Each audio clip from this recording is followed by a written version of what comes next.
degmada Buurtile ee gobolka Nugaal waxaa lagu soo gabagabeeyay koobkii kooxaha heerka saddexaad ee ciyaaraha kubadda cagta oo ay ku tartamayeen 8 kooxood oo heerka saddexaad ah waxaana ciyaarta kama dambaysta ay dhex mareysay kooxaha FC Safari iyo FC Horseed iyadoona ay ka soo qayb galeen maamulka degmada Buurtile agaasimaha guud ee wasaaradda dhalinyarada iyo ciyaaraha Puntland xogayaha xiriirka kubadda cagta Puntland maamulka sportska heer gobol iyo heer degmo gudoomiyaha dhalinyarada iyo ciyaaraha degmada Buurtile Cabdulqaadir Cabdiwaahid ayaa ka warbixiyay habka uu socday tartankan ay labada kooxood isugu soo hareen koobkan in badan baa soo wadnay maantana gabagaba maraya intaas oo qof oo mas'uuliyiin waxay maanta u joogaan waxa weeye in ay dhiirigeliyaan dhalinyaradii oo safar dheer ay u soo galeen boorkan ay u taagan yihiin intaas oo dhan ay u soo mareen labada kooxood maanta Horseed iyo FC Safari baa final wada jooga waa koobka kooxaha heerka saddexaad oo degmada Buurtile weeye heerkii labaad iyo heerkii koowaad waanu soo dhameynay marka dhalinyarada waxa ugu baaqaya ciyaar qurux badan oo wanaagsan oo la jeclaado oo edeb leh oo akhlaaq leh inay soo bandhigaan waqtiga ciriiriga awgi ma سعيد عبد حاشي gudoomiyaha dhalinyarada iyo ciyaaraha gobolka Nugaal iyo xogayaha xiriirka kubadda cagta Puntland Cabdulqaadir Cali Juula ayaa sheegay in degmada Buurtile ka dhisan yihiin kooxo badan isla markaana aysan haysan garoon baahi weyn loo qabo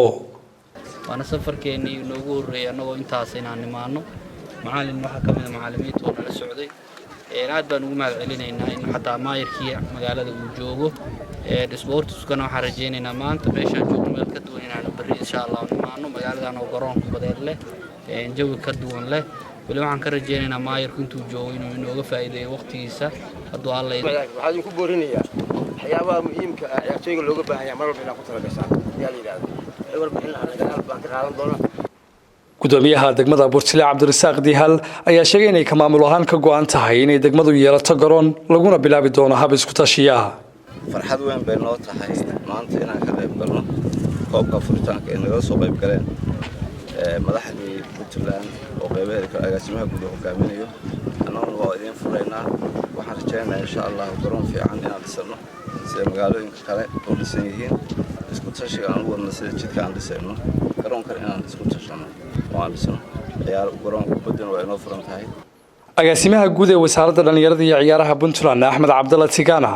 ayaa cabiray sida ay ugu faraxsan yihiin ka qaybgalka ciyaarta gabagabada ee kooxaha heerka saddexaad ee degmada Buurtile waxa uu ballan qaaday in degmada ku soo noqonayaan isla markaana ay wax ka qabanayaan baahiyaha dhalinyarada degmada Buurtile hadba inoo tahay maanta inaan Buurtile joogno aan ka soo qayb galno gabagabadii tartanka muddada dheer socday aad baan ugu faraxsanaynaa halkan joogno waqtiga waa iska xiriir wax badan baan ka wada hadalay ilaa maanta wixii xoga oo aan wadaagnay teamka iyo mas'uuliyiinta wixii aan ka qaban karno insha Allah waa ka qaban doonaa waxaan rajaynaynaa inaan degmada ku soo noqono baahideeda inta wixii aan la qaban karo wax laga qabto mar walbana gudoomiyaha dhalinyarada ciyaaraha gobolka Nugaal baa wakiil nooga ah oo inta badan xogta iyo baahiyaha jiraba inta badan nala wadaaga waxa kale aan ku boorinayaa dhalinyarada in ciyaar fiican la ciyaaro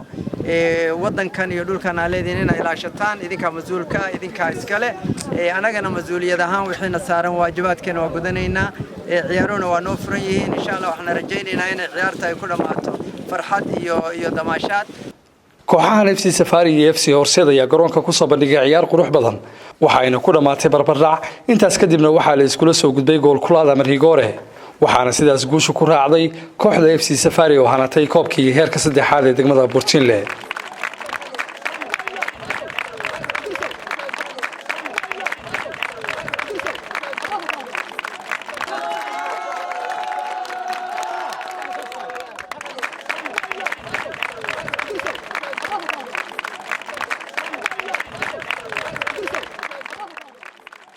iyadoona ay xusid mudan tahay in tartankii hore loo qabtay ee kooxaha heerka labaad ee degmada Buurtile ay ku guuleysatay isla kooxdan FC Safari heerkooda labaad